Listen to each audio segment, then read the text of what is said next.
Hello my dear friends, ఈరోజు మనం discuss చేసుకోబోయే టాపిక్ వచ్చేసరికి డీవియేషన్. అసలు ఏంటి ఈ డీవియేషన్ అంటే ఏంటి, మన ఫార్మాస్యూటికల్ ఇండస్ట్రీలో అసలు వీటిని ఏ విధంగా పరిగణిస్తాం అనేది మనం తెలుసుకుందాం. డీవియేషన్ అంటే departure from any approved instructions.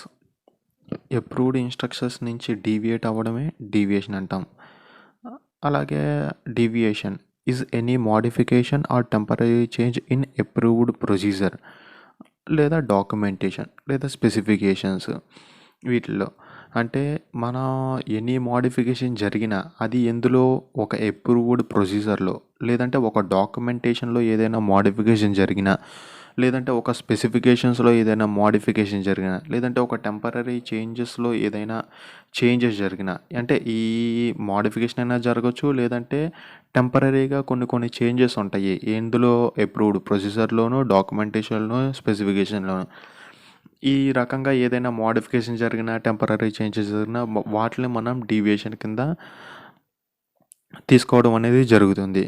So in డెప్త్గా ఇంకా మనం తెలుసుకుందాం. So as per guideline 21 CFR Part 2 11.100 ఇది అసలు మనకి ఏం తెలియజేస్తుందంటే that there will be a written procedure for production process control to assure మన ప్రొడక్షన్ రిలేటెడ్ అయినా లేదంటే అందులో జరిగే ఒక ప్రాసెస్ని కంట్రోల్ చేయాలనుకుంటే వాటిని మనం అష్యూరెన్స్ అనేది ఇస్తాం. అంటే వీటి మధ్యన ఒక నమ్మకం అనేది వస్తాం ఒక రిటర్న్ ప్రొసీజర్ ద్వారా. ఆ రిటర్న్ ప్రొసీజరే సపోజ్ ఇప్పుడు డీవియేషన్ అనుకోవచ్చు. However, if there is a deviation from written procedure, it will be a documented and justified. Deviation ఎక్కడి నుంచి ఒక రిటర్న్ ప్రొసీజర్లో నుంచి ఏదైనా డీవియేట్ అయ్యిందనుకో, ఆ డీవియేట్ అయిన దాన్ని మనం డాక్యుమెంటెడ్గాను అలాగే ఆ డాక్యుమెంటెడ్ జస్టిఫై కూడా చేయాలి. సో మన గైడ్లైన్ అనేది ఇదే చెప్తాం. డాక్యుమెంటెడ్ అంటే ఏంటి, డీవియేషన్ వచ్చింది. ఆ డీవియేషన్ అసలు ఎందువల్ల ఏంటి ప్రతిదీ ఆ డాక్యుమెంట్ రిపోర్ట్స్ ఎలాగో చేస్తారు కదా, డీవియేషన్ రిపోర్ట్స్ కానీ ఇవన్నీ దానికంటే ఒక ట్రాకింగ్ అని ఆర్కైవల్లో స్టోర్ చేయడం అని ఇదంతా డాక్యుమెంటెడ్ కిందకే వస్తుంది. అలాగే జస్టిఫై, ఏదైనా ఒక ప్రాబ్లం వచ్చిందంటే ఆ ప్రాబ్లమ్ని నువ్వు జస్టిఫై చేస్తున్నావు లేదా, ఒక అసైనబుల్ కాజ్ వచ్చింది లేదంటే ఒక రూట్ కాజ్ వచ్చింది, ఆ రూట్ కాజ్కి నువ్వు దానికి ఏంటి ప్రివెంట్ చేద్దాం, ఏంటి జస్టిఫై చేస్తున్నావు, దాన్ని కరెక్టివ్ యాక్షన్ పెడుతున్నావు, ప్రివెంటివ్ యాక్షన్స్ ఏమైనా అప్లికబుల్ చేస్తున్నావా లేదా, ఎవరైనా వచ్చినప్పుడు ఆ జస్టిఫికేషన్ రిపోర్ట్ నువ్వు తీసి ఇవ్వగలుగుతున్నావా లేదా. సో ప్రతిదీ ఈ అండర్ జస్టిఫై కిందకు వస్తుంది అనమాట. Deviation reporting. The deviation report is a one-time use document that will modify documents contained within or referenced by a batch records. ఈ డీవియేషన్ రిపోర్ట్ అనేది వన్ టైం యూజ్ డాక్యుమెంట్. అంతేకాదని చెప్పేసి ప్రతిసారి నువ్వు చేంజ్ చేసుకోవాలి. అసలు రిపోర్ట్ మనం చేసేదే చేంజ్ చేసుకోకుండా ఉండడానికి. సో అసలు ఏ చేంజ్ చేసుకుంటే ఇంకా మనం పెట్టిన కాపాకి ఎటువంటి వాల్యూ కూడా లేనట్టే లెక్క. సో అందుకని deviation report is a one time use document that will modify documents contained within or referenced by a batch records. ఈ వన్ టైం యూజ్ డాక్యుమెంట్ అంటే ఏంటి, ఆల్రెడీ మనం మాడిఫై చేస్తున్నాం ఇప్పుడు జరుగుతున్న ప్రొసీజర్లో కానీ లేదంటే ఇంకేదైనా వాటిలో కానీ ఆల్రెడీ చిన్న మోడిఫికేషన్ చేస్తున్నాం.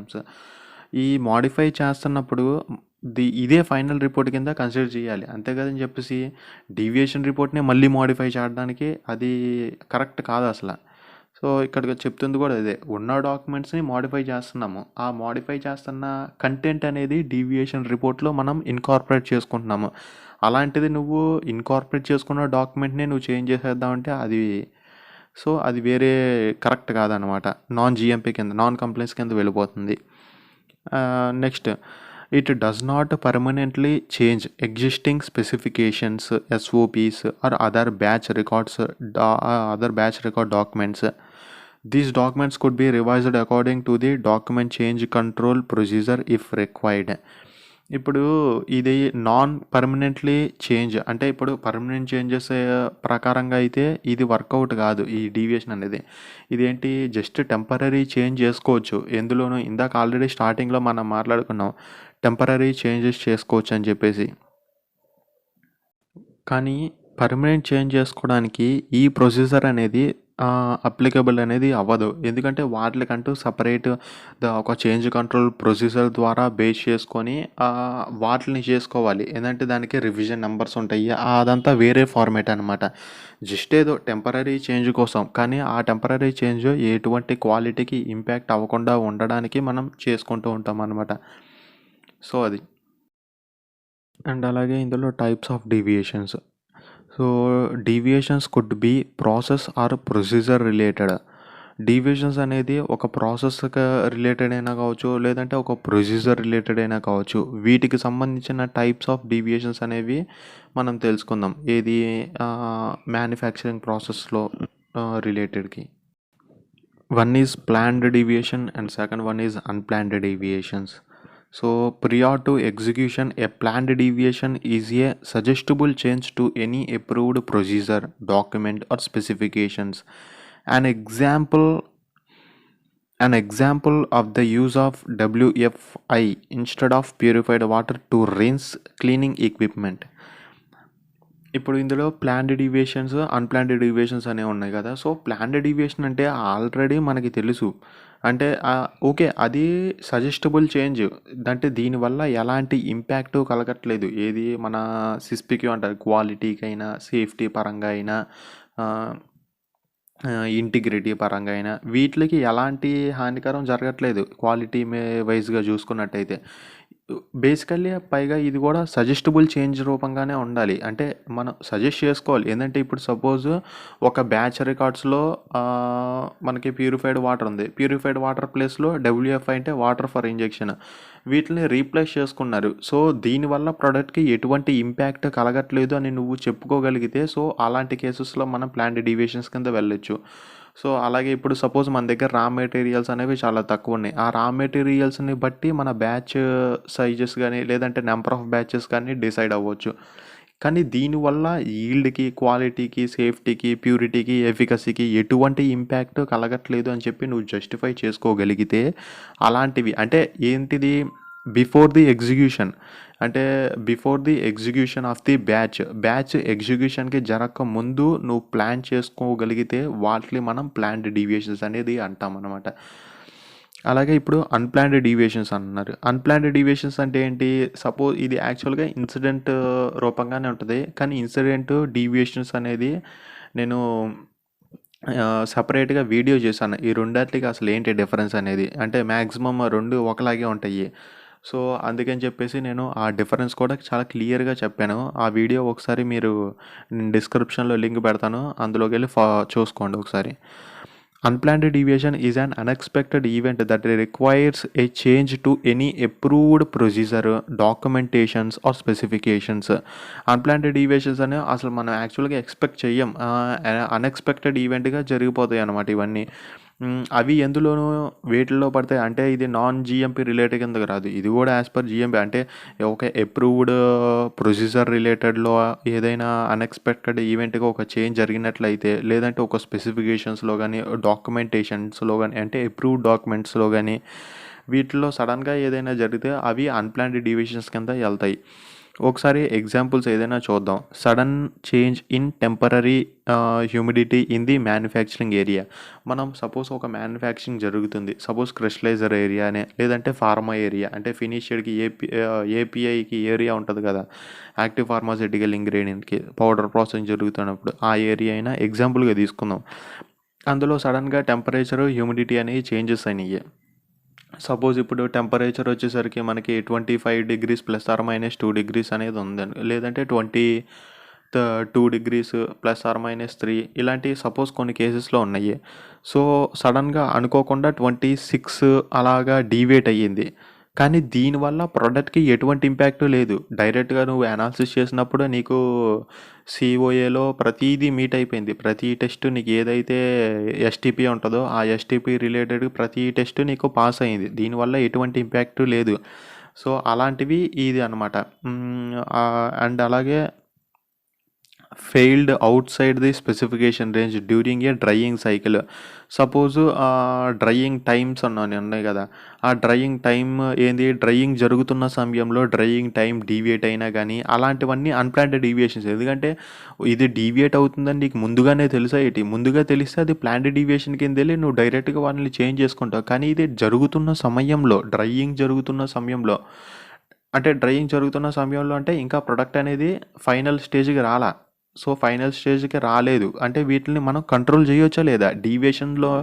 డీవియేషన్స్ అనేవి మనం కంట్రోల్ చేసుకోగలిగినవి. సో అదే అందుకని ఇదే చెప్తున్నాడు ఇక్కడ, డ్యూరింగ్ ఏ డ్రయింగ్ సైకిల్ అన్నాడు. Unplanned deviation is furtherly classified as minor, major and critically based on the event and the impact on the product quality, efficacy, purity. ఆ product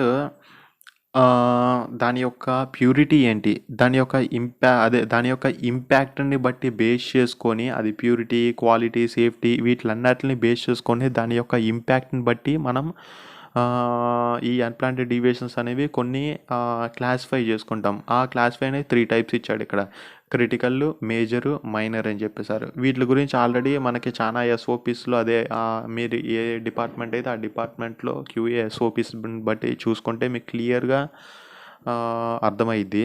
critical deviation, major deviation, minor deviations ఇదంతా ఎవరు classify చేస్తారంటే QA వాళ్ళు classify చేస్తారు. So దాని యొక్క impact అని base చేసుకొని అనమాట. సో నెక్స్ట్ స్టెప్కి వెళ్ళిపోదాం. సో అలాగే అన్ప్లాన్డ్ డీవియేషన్స్ అనేవి మనం కొన్ని ఎగ్జాంపుల్స్ చూద్దాం. అలాగే interruption of power supply resulting in equipment break down. Equipment అనేది సడన్గా ఆగిపోయడం జరిగింది, లేదంటే ఎక్విప్మెంట్ ఏదైనా దేనివల్ల ఆగిందంటే ఒక పవర్ సప్లై ద్వారా ఆగింది అనుకుందాం. దానివల్ల ప్రోడక్ట్కి ఇంపాక్ట్ అయ్యే ఛాన్సెస్ ఉంటాయా అంటే ఉంటాయి. ఏంటంటే ఎక్విప్మెంట్ అనేది ఎంత టైంలో మనకి హోల్ టైం స్టడీస్ ఉంటాయి, ఎక్విప్మెంట్ ఇంతవరకు కంట్రోల్ చేయగలదని చెప్పేసి. ఆ టైం కంటే డీవియేట్ అయ్యే ఛాన్సెస్ అయితే ఉంటాయి కదా, అంటే ప్రొడక్ట్కి అయితే ఇంపాక్ట్ కలిగే ఛాన్సెస్ అయితే ఉన్నాయి. సో ఆ విధంగా మనం బేస్ చేసుకోవచ్చు. అలాగే accident at the site due to human error.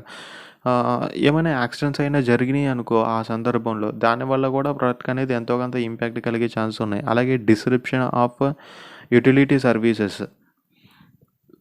Utility services అంటే ఏదైనా కావచ్చు, బ్రెయిన్ వాటర్ అయినా, చిల్డ్ వాటర్ అయినా, లేదంటే దానికి మెజరింగ్ బకెట్స్ అయినా కావచ్చు, ఇంకేదైనా కావచ్చు. యుటిలిటీ సర్వీసెస్ డిస్రప్షన్ అంటే అలాగా అంతరాయం, అంటే పగులుట ఇలాంటివి ఏదైనా ఉంటాయి కదా, పగిలిపోవడం కానీ అలాంటివి ఏదైనా జరిగినప్పుడు, సపోజ్ మనకి వాటర్ అందాలి, ఆ వాటర్ అందాలనుకున్నప్పుడు సరిగ్గా మనకి ఆ రిక్వైర్మెంట్గా ప్యూరిఫైడ్ వాటర్ అనేది రీచ్ అవ్వట్లేదు. సో దానివల్ల ఎంతో కొంత ఇంపాక్ట్ డిలే అయ్యే ఛాన్సెస్ ఉన్నాయి. డిలే అయితే ప్రోడక్ట్కి ఇంపాక్ట్ కలిగే ఛాన్స్ ఉంది. సో ఆ విధంగా మనం ఇన్వెస్టిగేషన్ తీరులో ప్రతిదీ తెలుసుకోవచ్చు అనమాట.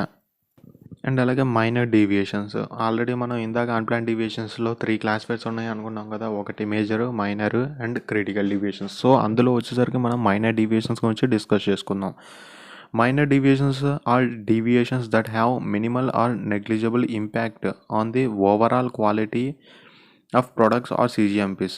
అంటే దీని ద్వారా ప్రోడక్ట్కి ఎటువంటి ఇంపాక్ట్ ఉండదు, మేబీ ఉంటే చాలా లైట్ ఇంపాక్ట్ అనేది ఉంటుంది తప్ప దీనివల్ల ప్రోడక్ట్కి అయితే ఎటువంటి ఇంపాక్ట్ ఉండదు. కానీ డాక్యుమెంట్లోను, ప్రొసీజర్లోను ఏదైనా ఇంపాక్ట్ అయ్యే ఛాన్సెస్ ఉన్నాయి. సో అలాంటి సందర్భాల్లో వీటిని మనం మైనర్ డీవియేషన్స్ కింద అంటాం. మైనర్ డీవియేషన్స్కి కొన్ని ఎగ్జాంపుల్స్ కూడా ఉన్నాయి. సో అవి చూద్దాం. Errors in the documentation that do not affect data integrity. So డాక్యుమెంటేషన్లో అయితే చిన్న చిన్న ఎర్రర్స్ అనేవి ఉన్నాయి, అవి టైపో ఎర్రర్స్ అయినా కావచ్చు, ఇంకేదైనా ఎర్రర్స్ అయినా కావచ్చు. సో అది డేటా ఇంటిగ్రిటీకి ఎటువంటి ఎఫెక్ట్ అనేది చూపించదు. సో అలాంటివి మైనర్ డీవియేషన్స్ అంటాము. అలాగే spillage of the product during the dispensing process జరుగుతున్న సమయంలో మన ప్రొడక్ట్ అనేది ఎంతో కొంత స్పిల్లేజ్ అయింది, వాటిని మైనర్ డీవియేషన్స్ కింద అంటాం. ఇదేంటి, స్పిల్లేజ్ అయిన మెటీరియల్ వాడు డిస్పోజల్ చేస్తే పర్లేదు, అలాగే డిస్పోజల్ కాకుండా తీసుకెళ్ళి మళ్ళీ ఉన్న ప్రోడక్ట్లో కలిపేశాడు అనుకో, అది మైనర్ డీవియేషన్ కింద రాదు, అది డైరెక్ట్గా ఇంకా ఇన్సిడెంట్ రిలేటెడ్ కింద వెళ్ళిపోద్ది, వాడు కావాలని చేశాడు కాబట్టి. సో అలాగా free samples printed with a price tag. Free samples ఉన్నాయి కదా, ఈ ప్రైస్ ట్యాగ్స్ అనేవి ఫ్రీ శాంపిల్స్ కూడా ప్రింట్ అవ్వడం వల్ల ఇదంతా ఫార్ములేషన్కి వెళ్తుంది, ఈ థర్డ్ పాయింట్ అనేది. సో ఇంకా నెక్స్ట్ మేజర్ డీవియేషన్స్ చూద్దాం. సో మేజర్ డీవియేషన్స్, ఈ major deviation that can have moderate to subsequent impact on the overall quality of your products or cGMP. Major deviations include the following examples. అంటే ఇదేంటి major deviation అంటే overall quality, అంటే ఈ overall క్వాలిటీకి అయితే definitely impact అనేది ఉంటుంది. అలాంటి కేసెస్లో మనం వీటిని మేజర్ డీవియేషన్స్ కింద మనం పరిగణలోకి తీసుకుంటాము. వీటికి ఏంటి ఎగ్జాంపుల్స్ చూసుకున్నట్లయితే equipment break down during process రా మెటీరియల్స్. ఎక్విప్మెంట్ బ్రేక్ డౌన్ అయింది ఎప్పుడు, రా మెటీరియల్స్ అనేవి చార్జ్ చేస్తున్న సమయంలో కావచ్చు, ఈ రా మెటీరియల్స్ అనేది ప్రాసెస్ జరుగుతున్న సమయంలో అయినా కావచ్చు. ఇలాంటిది కేసెస్లో ఏదైనా అయ్యిందంటే అది క్వాలిటీకి డెఫినెట్లీ ఇంపాక్ట్ కలిగే ఛాన్సెస్ ఉంటుంది. ఏంటంటే మనకి స్టిర్రింగ్ చేస్తున్న సమయంలో ఒక రా మెటీరియల్ అనేది ఎంత స్టిర్రింగ్ చేయాలని చెప్పేసి ఉంటుంది. 15 ± 5 minutes వచ్చేసరికి స్టిర్రింగ్ చేస్తూ మెటీరియల్ చార్జ్ చేయాలని ఉంటుంది. కానీ ఎక్విప్మెంట్ సడన్గా బ్రేక్ డౌన్ అయ్యింది.